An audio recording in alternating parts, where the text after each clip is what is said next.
Hello everybody. Today I'm going to teach you how to make some animated UI elements for your game worlds, basically holographic displays in this case. So how about something like these? These are actually really easy to build, but they look nice, so I'm going to teach you how to do it. We're going to build it right over here next to this other set of holographic displays that I've got running.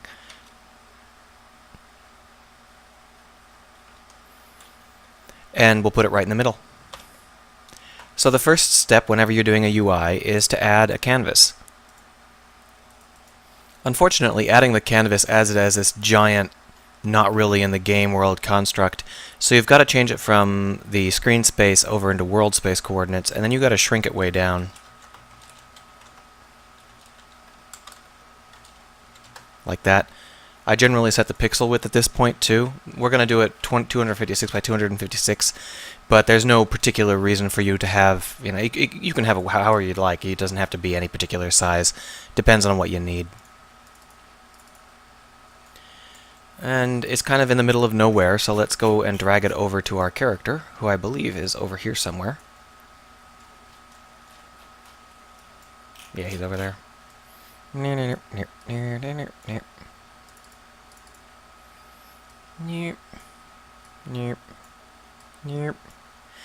are faster ways to do this. But none of the other ways let you go a whole bunch. Alright. The other important thing to do before you get really into it is to make sure you know which direction is the front. Now, normally speaking, you can rely on this blue arrow to be pointed out the front. So we're going to rotate it so that the front is facing us, and pull it out a little bit in front of this fence, just so we don't get any clipping issues. But just to be double sure that we are facing the right direction, I'm going to add a button. And it should be facing us. Oh, see, it's backwards. I shouldn't have trusted it. Oh, no, don't rotate the button, rotate the whole canvas. Now the reason that's important is just because otherwise our animation will have all of its stuff screwed up, so it's better to make sure that it's facing the direction you think it's supposed to be facing. And there we are. So this canvas is going to be the central focus point of our UI, but we're going to be creating a lot of pieces to this canvas. So what we're going to do is we're going to create a new UI element, but we have to create it inside of an empty game object. So we're going to call this a glowing key. Easy enough, right? And we will go ahead and set it up so that it's the full size. And lastly, we need to add in a canvas group. This canvas group will be the center of our animation system. We'll be animating this glowing key rather than animating the canvas. So we've got a glowing key, but obviously it isn't glowing yet, so let's add the UI element we want, which we'll just add a panel, and we'll make it, how about nice and transparent and blue. There we are, that's a glowing key. But this glowing key is huge. I mean, it's enormous. So let's go ahead and reduce this. We don't want it to be anywhere near this big. There we are. That looks like key size, don't you think? Okay, so the next step is to add in an animator. I hope the audio quality is good here. I'm not quite sure. Alright, animator. You can see that the animator has no controller, so we're going to need to create one of those. I recommend that you have an animations directory, because you're going to be creating a fair number of simple animations, and you don't want to get confused.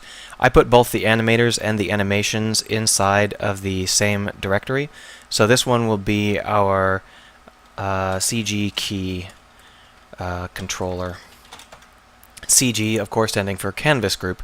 Most of my animations are on the canvas itself, not the canvas group. Doink. So now we want to make an animation. Here's the animation console. You can add it down here if you'd like. It's a very straightforward thing to use, and we'll go over it right now. When you hit record, if this is your very first time, you will be asked to save it. Make sure you save it with something that you'll be able to distinguish later on, because you may end up with a couple hundred animations, and you don't want to lose track of which ones are which. Normally, I go with a 1-second animation time, and so at the beginning, what you're going to want to do is you're going to want to have all of these at 0. not interactable, no alpha, no blocks raycasts. And then you go over to 1 and you just turn them on. There you go. And if you were to pan across this, you can see that it fades in.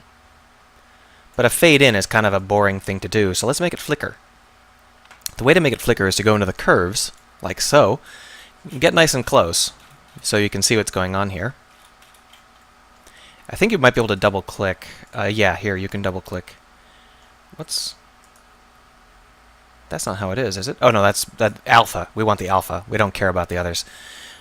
So with this alpha, you can see that it's this nice slope.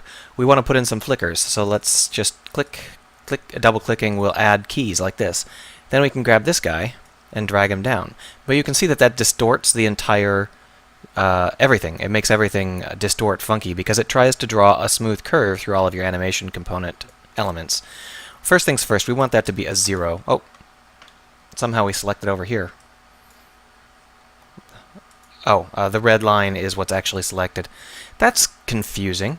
So I guess you'll have to unify the red line and your target key if you want to use this editor.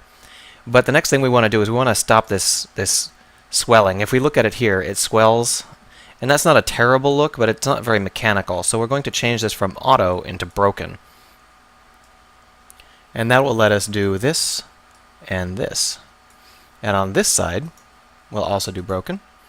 And we will do this and this. So that gives us a real sharp snap. See? Snap. And we're going to want to do one more. We'll go that over here, but this one we will make significantly more deep and detailed.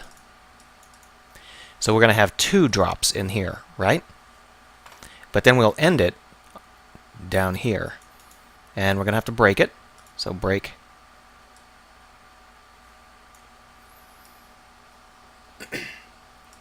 We want this one to be 0. And we want this one to be 0-ish. Doesn't really matter if it's actually 0 or not. And once again, we need to specify that these are broken. Even though broken has a checkbox, don't want to do that. Even though broken has a checkbox on it, it doesn't necessarily mean that it is in fact set up to be broken, as you can see. So you'll have to set them up manually. No, stop that. Stop that. There we go. So the result, if we go back into the dope sheet, is that we have created a whole bunch of keys. And you can also create these keys manually. But we're going to actually have we're going to adjust these keys a little bit by simply dragging them. You can see that this one, when we dragged it, I double-clicked. If you double-click, it creates a key all across all of the objects, and that's not really what we want to do, so we're not going to do it like that. We'll just do it like this. Now if we hit play, here, you can see that it flickers in. And it's a nice look. It might be a little bit stuffy, though. It looks like 1 second, or a little bit under 1 second. It's a little bit short. So what we're going to do is we're going to make it a 2-second animation. But the key here is we don't want to actually have a 2-second animation with all of these elements. I'm going to go ahead and put it in. Oh, come on.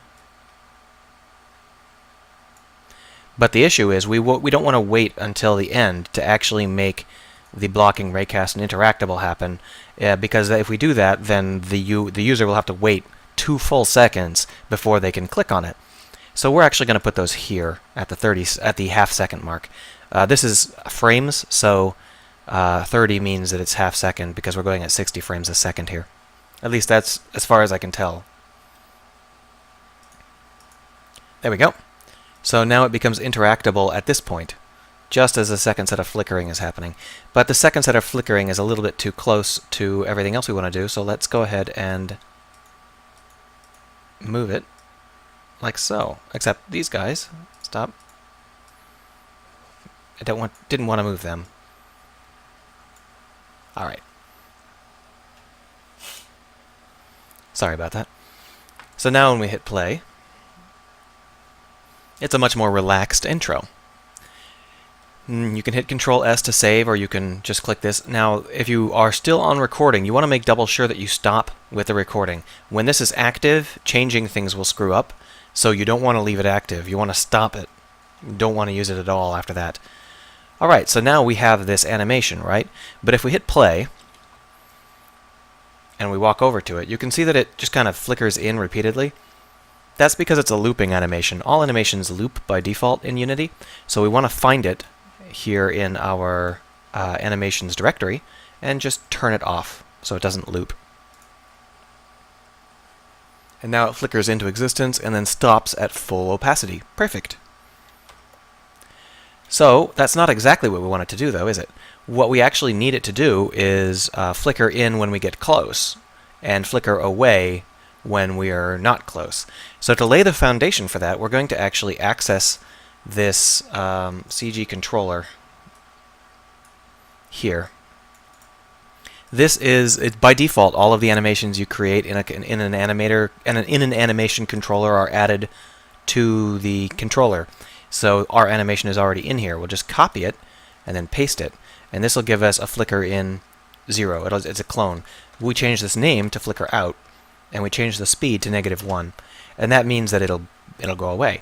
Now let's go ahead and make a transition back and forth, and we're going to add a new bool, which we will call shown.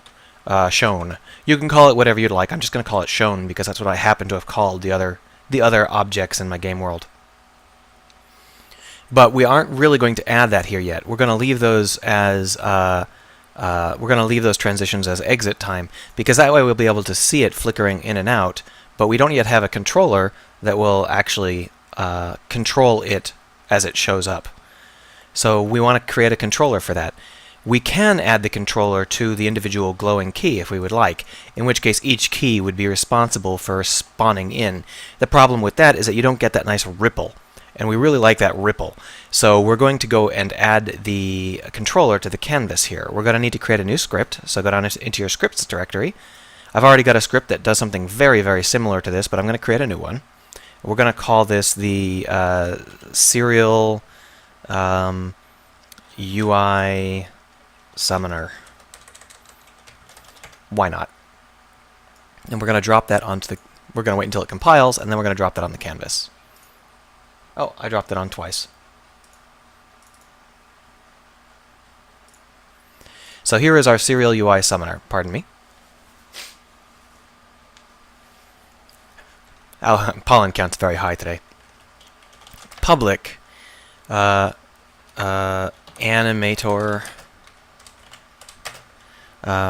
children. There we go. Here in start we say, actually we don't need it to be public. Protected is fine. Say children equals get components in children animator. There we go. Now we have a list of all of the children in our framework, and they'll be ordered in the same way that they're ordered in the Unity drop-down menu. Moreover, because of the way this works, we can actually nest keys inside of keys, which I'll get to later. Here in Update, we're just going to check for our position via the main camera.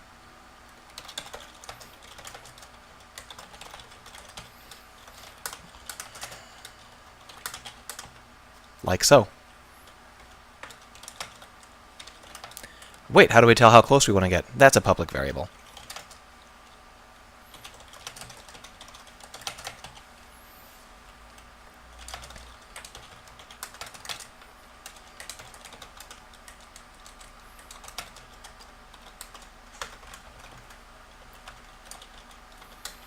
So here is where all of our code goes for summoning or unsummoning the keys. But we are going to have to keep track, just for the sake of not continually calling every single animator, we're going to have to keep track of whether we are currently considered active or not. We'll make that a public as well.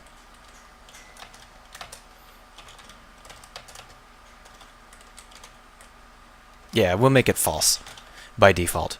But we'll allow whoever is in control to change that in the inspector. So here we say, well, if we're close enough to see it, then if we're already showing, don't worry about it. Otherwise,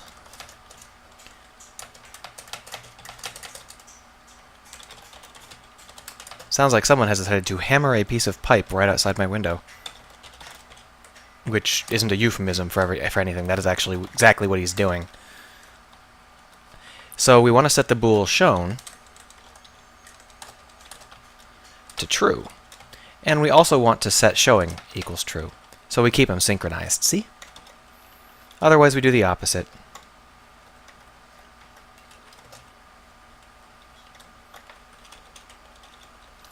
There are probably, I mean, you can save some lines of code here, but it doesn't really matter, and we may want to actually have other kinds of logic built in here. So this will do for now.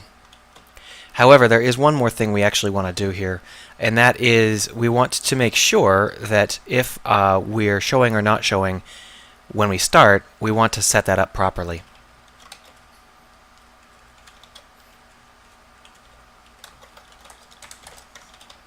There we go.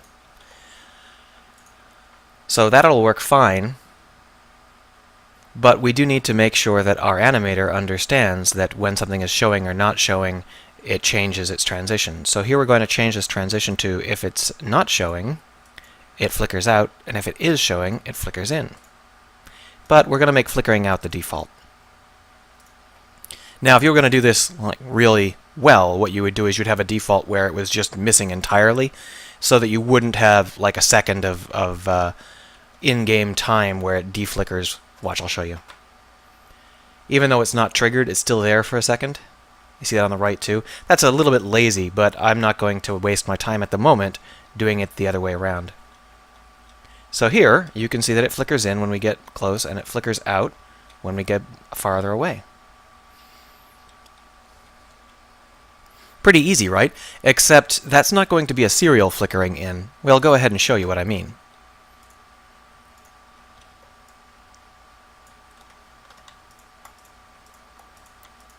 By the way, doing this all on one canvas is slightly more efficient than having multiple canvases as far as I can tell. So that's just how we'll do it. So if I hit play now, they'll all vanish at the same time, and they'll all get called in at the same time. And we want that nice ripple effect. So how do we get that ripple effect? That's pretty easy. I'm going to show you how I did it, and then I'm just going to copy it over, because I have a hard time remembering some of the words that we use, because I never use them for anything else, and they're kind of kludgy. So let's open up the script that I actually used already.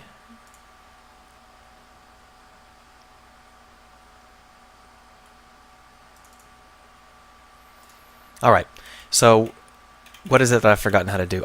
IE enumerator. I can never remember that word. So annoying. So we'll just go ahead and grab these lines here, because otherwise I won't remember them, and I don't feel like looking them up again and again and again. So here is the activate in turn, and what that does is it will activate each button in a row rather than activate them all at once. So we're going to grab this and put it here. We're also going to go ahead and put showing equals true here. The key to this is that we yield return wait seconds delay here as well. This does mean that we need to have a wait seconds.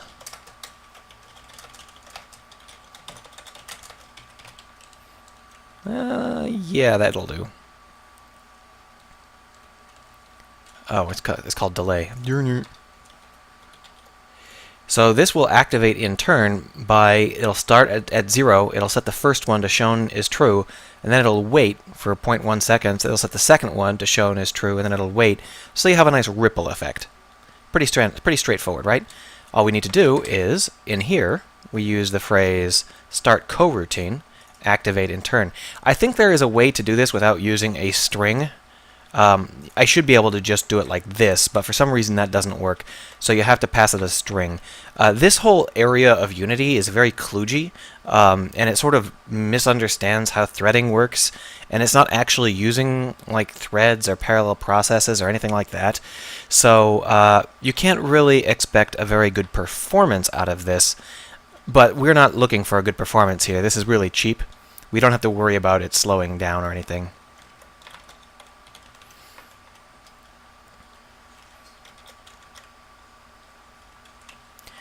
Now there is a problem here where we are going to have a situation where we can actually be activating and deactivating one right after the other. But what it'll do is, because it'll take a little bit of time for us to physically move closer and further away, we'll end up with a shimmer where buttons all animate and then deactivate like one after another, and it'll look pretty nice, even if we are like just aggressively approaching and running away from the console. So they should all fade out at once because that's how we set it up. But as I get close, see how they all come in at different times? Now the only problem here is that they're not actually in the order you might think that they're in. You see how that third one is the last one? Well, that's because when I duplicated them, it just created them in whatever order it liked, and you can see how this key, the fourth key, and this key, the third key, they're not in the order that you might expect. And I think that this is an annoying misfeature in Unity. I really wish that they would stay, if they're going to rely so heavily on order within the hierarchy view, then they should keep order within the hierarchy view. But all told, it's not that big of a deal. Let's duplicate it, move it down, and you'll find that these keys are in a kind of arbitrary order as well. What's up with that? So this one is supposed to be the third one. This one is supposed to be the first one. This one is supposed to be the last one. No, not that last. What? I don't know what happened there. Don't really care. There we go. That was annoying, isn't it? That's okay, though.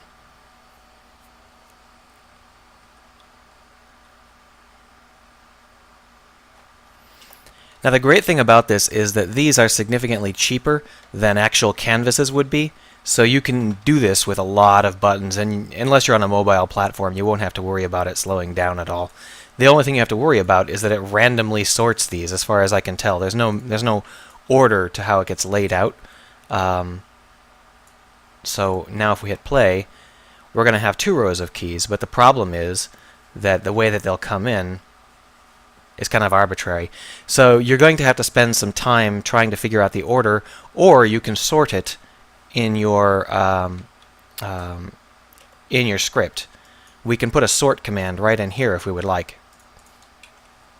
But creating a sort command in Unity, or rather in C#, is actually an abysmal and annoying process that I'm not going to take you through. So you're going to have to just live with this scrappy little performance until you get sick of it enough to build your own. There is something cool about the way that it works, even when it's out of order, though. So, for example, we can rotate this entire set.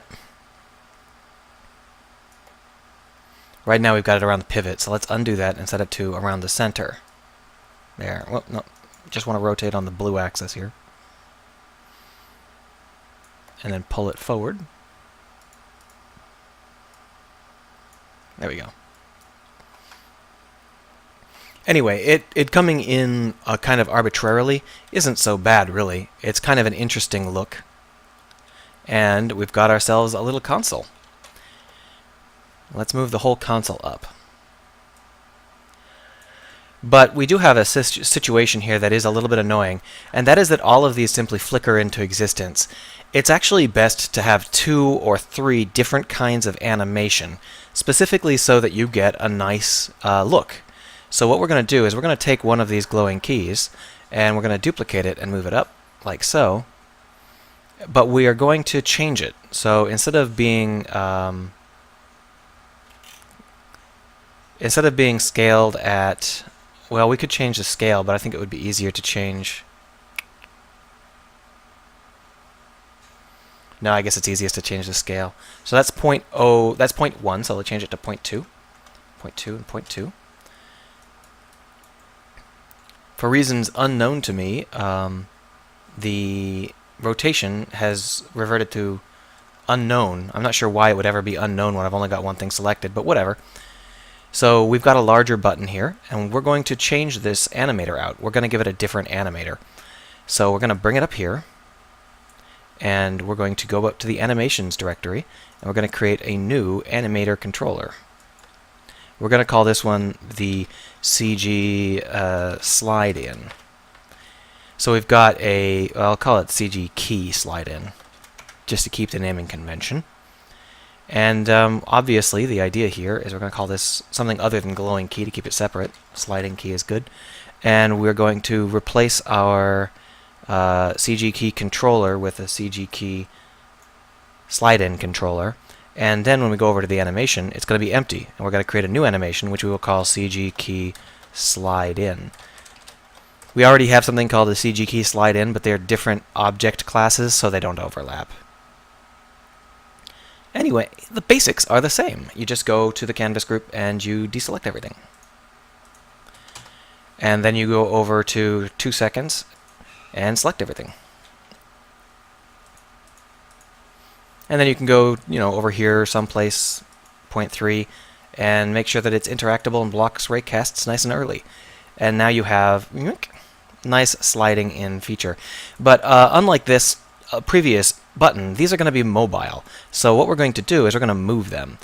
There are lots of ways to get it to trigger as a moving object using the animator and stuff. I generally just hold Control and move it down and then back up, because that'll trigger it as being exactly where it is, and we don't have to worry about that anymore. And then we can go over here into the 2 second mark, and we can move it to wherever we want it to be, but it's actually better to not do that. It's better to understand the phases that you want to move the key during, the way you want to move the key.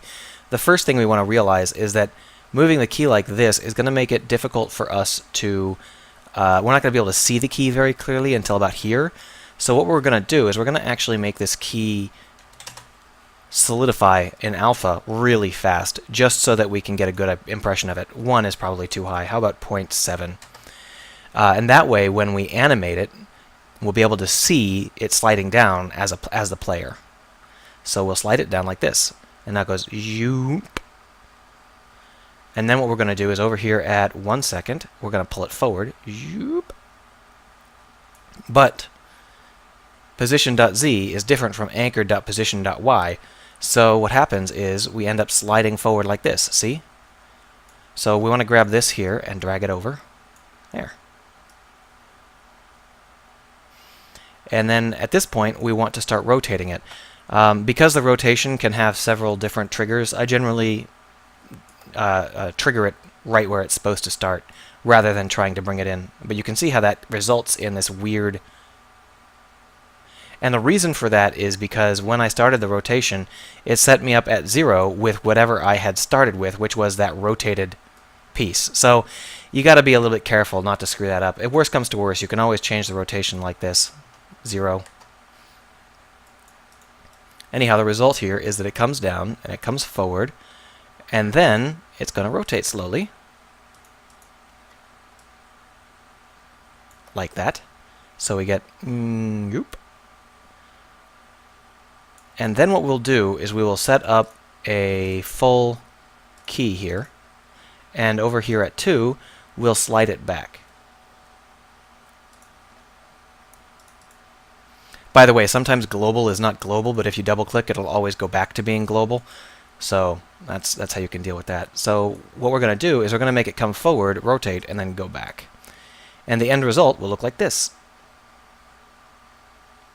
But you can see there's a little bit of weird wobble at the bottom there. And as you might remember, that's because our curves try very, very hard to become curves rather than actually just being strict. So once again, broken. That'll do. And I think that's all that needs it. Yeah, we can do it here too. There we go. And now when we hit play, much sharper. We do have a wobble on the rotation though, so let's fix that too. Here you can see it. No, that is the wrong thing. I want the purple one. There we are. To get it into the front, if it's not at the front, click somewhere else on the line and it will become the front object. Let's make this sharper, like so. That'll do. So, now we hit play, it'll go you. Oh, it's got a little bit of a double hump, doesn't it? Let's go ahead and not have a double hump. Alright, that is good enough for our purposes. And now we've got a sliding key, and we also have it so the sliding key is automatically added in. Hold on, stop recording. Follow my own advice. The sliding key is automatically added into the roster, so we can duplicate the sliding key, move it, move it, move it.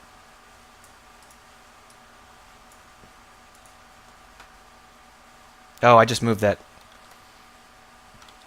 See how that offset? I accidentally clicked on the panel. I wanted to click on the sliding key itself. There we go. But we are encountering a problem. All of them are over there now. That's 4 keys stacked on top of each other. What's up with that? Well, the animator actually animates the position absolutely, meaning that it doesn't say, oh, well, you moved it down 0.2 meters. It says you moved it to negative 0.2 y. So all of these, because we have an animation with coordinates, all of these get sucked over to the right, over to the initial animation position. To get around that, it's actually not that hard. You just have to create an anchor, which we'll call a sliding anchor.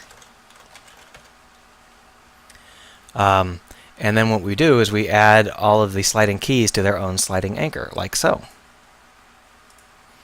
And I'm going to delete these keys, don't need them anymore, and we'll duplicate the sliding anchor key instead.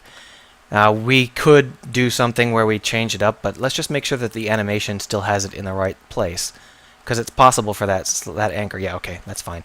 Since it's in the right place, we're not going to worry about the fact that the anchor is technically offset from the sliding key, because it won't matter.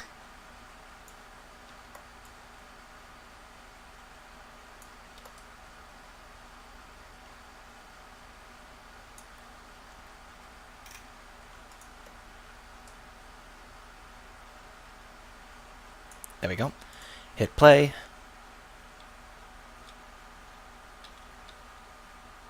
Oh, the new animator hasn't been set up correctly. No biggie. I just forgot about it for a second there.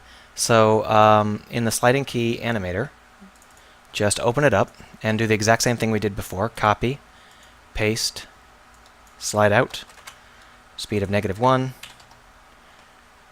make transition, parameters bool shown.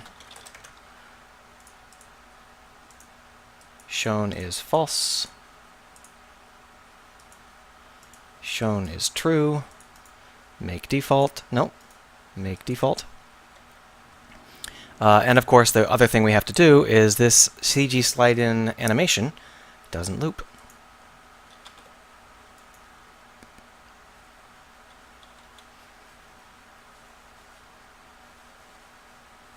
And that's what happens when you get close and then back away. And this is what happens when you just get close.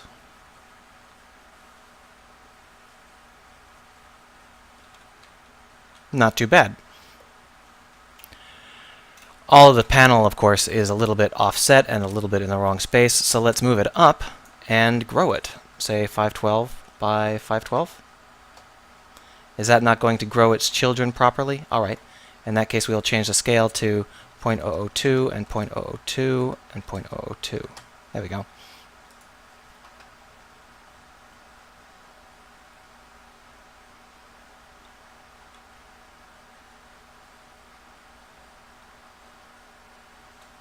And we can put buttons on these. They'll all work just fine. One of the things I wanted to do, however, is create wing panels. So to do that, we'll just take these guys, and I'll duplicate them, and then I'm going to rotate them. Hold Control and rotate, like so, and then move them, like so. And then I'm going to duplicate that.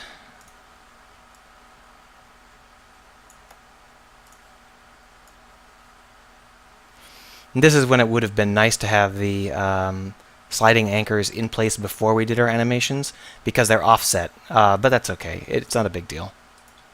It's just a little bit annoying to my personal sense of style. So if we bring that in,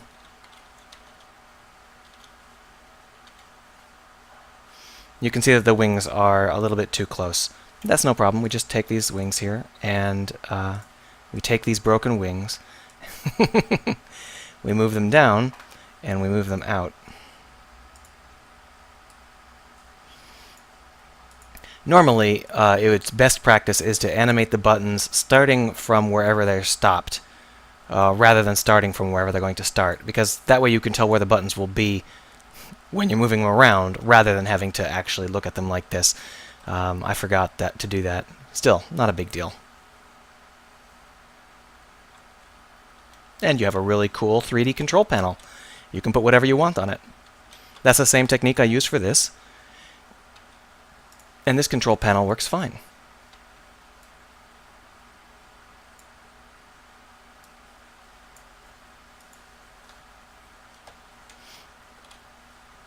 Anyhow, I hope you learned a lot, or at least I hope you learned a little, and thanks for your patience.